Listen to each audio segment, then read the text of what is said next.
এই জন্য বাচ্চাদেরকে সবার সামনে গোসল করায়েন না, বাচ্চাদেরকে গোসল করায় সবার সামনে রোদ্রে দাঁড় করায় দিয়েন না।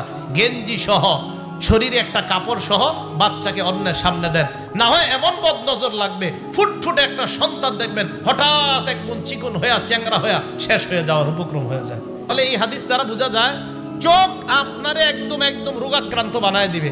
চোখ মানুষের ক্ষেতের ধান পুরা নষ্ট করে দেয়, চোখ পেঁপে গাছের সব পেঁপে ফালায় দেয়, চোখ কাঁঠাল গাছের কাঁঠাল সব নষ্ট করে দিতে পারে।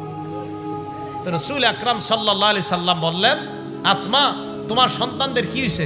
কয় হুজুর এদেরকে চোখ বদ নজর এদের উপর খুব বেশি লেগে যায়। নবী কয় ঝাড়ফুঁক করো। 4 নাম্বার কথা, ইবনে মাজাহ কিতাবের নাম, হাদিস নাম্বার 3509। বয়স্ক যারা, আমরা বয়স্ক যারা, আমরাও যারা পুকুরের মধ্যে সবার সামনে গোসল করি, খুব সতর্ক হয়ে গোসল করা দরকার, শরীরে গামছা রাখা দরকার। কেন দরকার? হাদিসটা শোনেন। ইবনে মাজাহ 3509 নাম্বার হাদিস। নবীজি সাল্লাল্লাহু আলাইহি সাল্লামের জামানায় এক আশ্চর্য ঘটনা ঘটছে। কি ঘটছে? আমির ইবনে রবিআহ, বলেন তো নামটা কি? আরেকটা নাম মনে রাখবেন, সাহাল ইবনে হুনাইফ। কি নাম? সাহাল ইবনে হুনাইফ।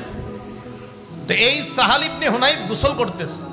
মাররা আমির ইবনে রবিআহ বিসাহাল ইবনে হুনাইফ রাদিয়াল্লাহু তাআলা আনহুমা। আমির ইবনে রবিআহ সাহাল ইবনে হুনাইফের পাশ দিয়ে অতিক্রম করলেন। অতিক্রম করার সময় ওয়াহুয়া ইয়াগতাসিলু, সাহাল ইবনে হুনাইফ গোসল করতেছিলেন। সাহাল ইবনে হুনাইফ দেখতে বড় সুন্দর।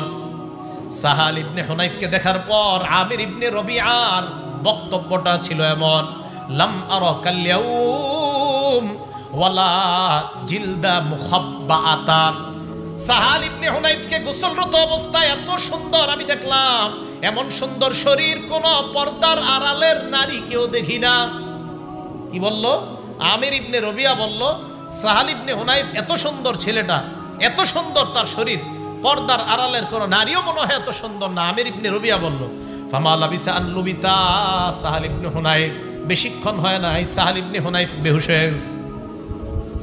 তাড়াতাড়ি আল্লাহ নবীর কাছে নিয়ে যাওয়া হয়। আল্লাহ নবী কি বললেন, ইয়া রাসূলুল্লাহ তাড়াতাড়ি আপনি কিছু একটা করেন। নবীজি কয় কি হইছে? মান তাত্তাহিমুনা বি, তোমাদের কাদেরকে সন্দেহ হয়? কাকে সন্দেহ হয়? সাহালের উপর কারো বদনজর লাগছে বলে কি তোমাদের সন্দেহ হয়? কয় জি হুজুর। কয় কাকে? কয় আমির ইবনে রবিআকে আমাদের সন্দেহ হয়। নবীজি কয় ডাই কেন? আমির ইবনে রবিআকে আল্লাহ নবী ডাকছেন, ডাকার পর আমারহু আইয়া তাওয়াদ্দা, আল্লাহ নবী তাকে ওযু করতে বললেন। ওযু করার পর ইয়াগসিলু ওয়াজহা, চেহারা ধৌত করাইলেন, হাত ধৌত করাইলেন, পা ধৌত করাইলেন, ওয়া দাখিলাতা ইজারিহি, এবং ভিতরের গুপ্ত অঙ্গ এটাও ধৌত করাইলেন, কাপড়ের ভিতরের গুপ্ত অঙ্গটাও ধৌত করাইলেন। সুম্মা আমারহু আইয়া সুব্বা আলাই, এরপর নবীজি বললেন অতিরিক্ত, কেউ কেউ বলেন যেই পানিটা ছিল সেটা, আবার কেউ কেউ বলেন না যেটা দুইছে ওই পানিটাই। আইয়া সুব্বা আলাই, যার উপরে বদনজর লাগছে তার উপর ছিটায় দাও, যার উপর বদনজর লাগছে তার উপর ছিটায় দাও। এখন কথা হলো এই হাদিস দ্বারা কি বোঝা যায়? নবীজি সাল্লাল্লাহু আলাইহি সাল্লাম বলেন, শোনো তোমরা কি করো না করো মাঝে মাঝে তোমরা, দেখেন আলামা ইয়াকতুলু আহাদুকুম, এই শব্দটা সারা জীবন মনে রাখবেন। তোমরা কিসের কারণে আলামা ইয়াকতুলু আহাদুকুম আখাহু, তোমরা কেন একজন তার ভাইকে হত্যা করো? সাহাবারা কয় হুজুর হত্যা মানে? এই হিংসুক চোখ, কিছু চোখ আছে এমন যেই চোখ তার ভাইকে হত্যা করে দেয়, যেই চোখ বদনজর পড়ার কারণে এমন অবস্থা হয় যে তার ভাইকে শেষ করে দেয়। তাহলে আল্লাহর নবী কারো বদনজর পড়াটাকে হত্যার সাথে শামিল করছে। আলামা ইয়াকতুলু আহাদুকুম আখাহু, তোমাদের কেউ তার ভাইকে কেন হত্যা করো? নবীজি বললেন, ইজা রাআ আহাদুকুম, তোমাদের কেউ যখন কাউকে দেখে, মা ইউজিবুহু, যেটা তার কাছে ভালো লাগে, ফালইয়াদউ লাহু বিল বারাকা, ওই সময় যেন সে তার জন্য বরকতের দোয়া করে।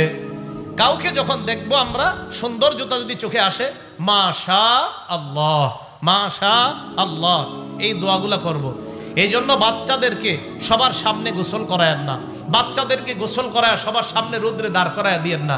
গেঞ্জি সহ শরীরে একটা কাপড় সহ বাচ্চাকে অন্যের সামনে দেন, না হয় এমন বদনজর লাগবে, ফুটফুটে একটা সন্তান দেখবেন হঠাৎ একদম চিকন হয়ে চ্যাংরা হয়ে শেষ হয়ে যাওয়ার উপক্রম হয়ে যায়। 5 নাম্বার কথা, আম্মা জান আয়েশা সিদ্দিকা রাদিয়াল্লাহু তাআলা আনহার বর্ণনা, তিনি বলেন কানা রাসূলুল্লাহ সাল্লাল্লাহু আলাইহি ওয়াসাল্লাম ইয়ামুরুনা আন নাস্তারকিয়া। মুসলিম শরীফের বর্ণনা 5615 নম্বর হাদিসে আম্মা জান আয়েশা সিদ্দিকা রাদিয়াল্লাহু তাআলা আনহা বলেন, আল্লাহ নবী আমাদেরকে বলছে বদ নজর থেকে বাঁচার জন্য, হিংসুক চোখ থেকে বাঁচার জন্য আমরা নিজেদেরকে যেন ঝাড়ফুঁক করে নেই। সকালবেলা 3 বার কুল হু আল্লাহ, 3 বার কুল আউযু বিরাব্বিল ফালাক, 3 বার কুল আউযু বিরাব্বিন নাস।